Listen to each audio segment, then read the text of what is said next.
Okay, so I'm back with another list type thing. This one should be fun. So the way we're doing this is it's going to be just me ranking every single first overall pick from the past 15 seasons. So I've excluded uh, the most recent first overall pick because, I'm not going to talk about a guy who literally hasn't played in the NFL at all. So you've had to have played at least one season. That's my rule. So no Trevor Lawrence, but I will have Joe Burrow and then the previous 14.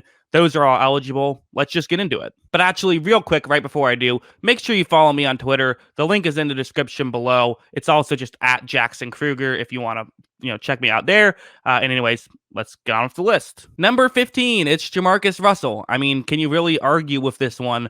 It did not go too well. In fact, I think he might be the only guy on this list who I would definitively say has like no value, like someone you wouldn't even trade like a fifth round pick for. I think everyone else you would at least do that. So that's why he's number 15. Number 14, I have Jake Long, who wasn't awful. He did end up with over 6,000 career snaps. So he got some playing time and he had some good years. But again, not really worth a first overall pick, I would say. Number 13, I have Jameis Winston, who, again, has had some bright spots, but as a whole has been really inconsistent. It's a little bit weird of him because there's maybe still some hope that he could turn it around. So that's why I have him ahead of like a Jake Long, just because, there's potential with Winston, but probably it's going to end up being that a first overall pick was spent on a career backup. Number 12, I have Jadeveon Clowney. He's another guy where, this kind of tier right here, I would say, from him on up for a few guys, is kind of the not worth a first overall pick, but still a solid player tier. That's what I would say. And that's kind of where Clowney is.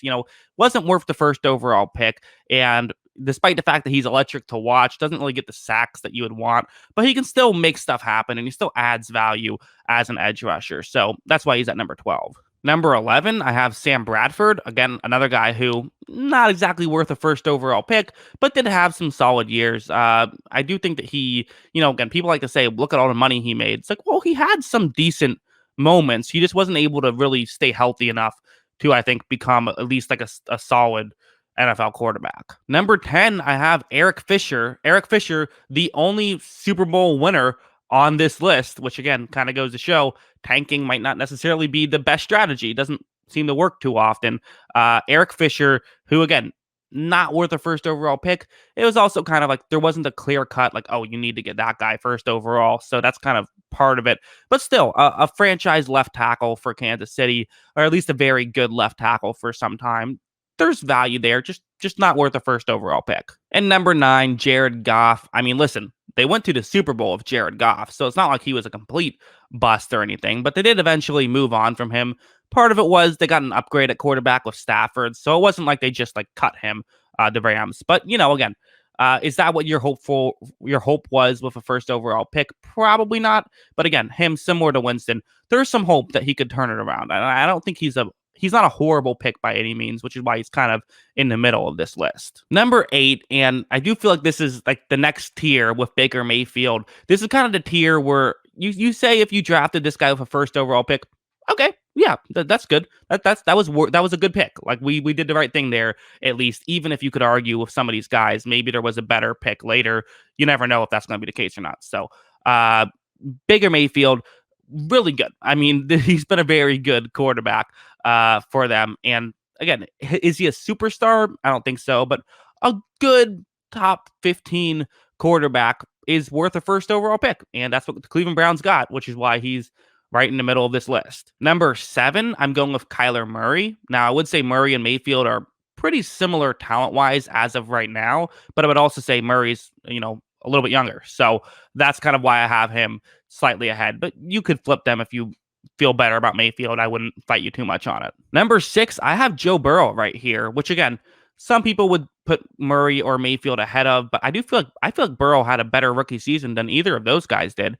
And I think that Burrow's done a lot really well. So I'm going to put him here at 6. Mario Williams at number 5. I mean, this is the guy who just shy of 100 career sacks, 97.5 sacks in 158 games. So he was a consistent 10 sack a season guy for, 10 seasons. So very good stuff by him. And so, yeah, top 5 first overall pick of the past 15 years. Number 4, I have Myles Garrett. Myles Garrett, more of a new guy, but I mean, I do feel like he's reached higher heights than Williams even did. So again, he's an edge rusher where a lot of times, you want to get a quarterback with the first overall pick. That's the most value you can get from that pick. Positional value does matter, but if you're not going to get a quarterback, you want to get an absolute stud, and that is what Cleveland did with Myles Garrett.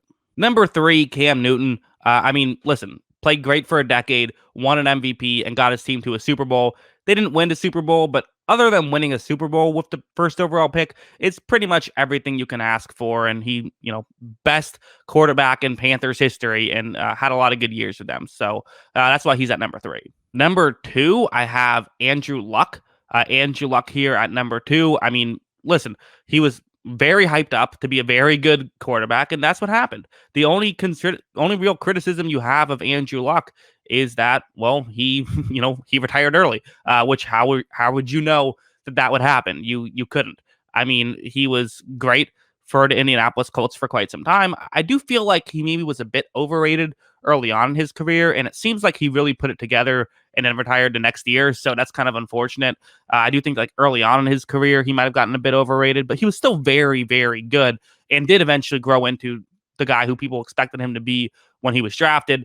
And then, unfortunately for us, he decides to, leave the game, and seems to be going well for him. So good for him. And number 1, I got Matt Stafford here. I mean, he really did kind of turn the Lions from, complete mess, joke of a franchise to, okay, mediocre, right? And then Patricia came and put him back to joke of a franchise. But, there was a time when the Lions weren't considered this complete awful joke of a franchise. And the main reason is Stafford. I mean, he was a legitimate, he franchise quarterback, right? And I do feel like if he wins a Super Bowl with the Rams or something, or maybe an MVP in a Super Bowl, he has Hall of Fame potential still. He's probably the only quarterback on this list who I would say that, other than like, the young guys, Burrow, Mayfield, Murray, if their careers go off, there's a chance. So I guess, both of these guys are still young, so that's kind of a misleading statement. But there's some real hope, and Stafford's a really good player. He was a really good player too. So both. So yeah, that's my list. Where do you guys disagree with me? Let me know in the comments below. Hope you guys enjoyed this video, and of course, as always, thanks for watching.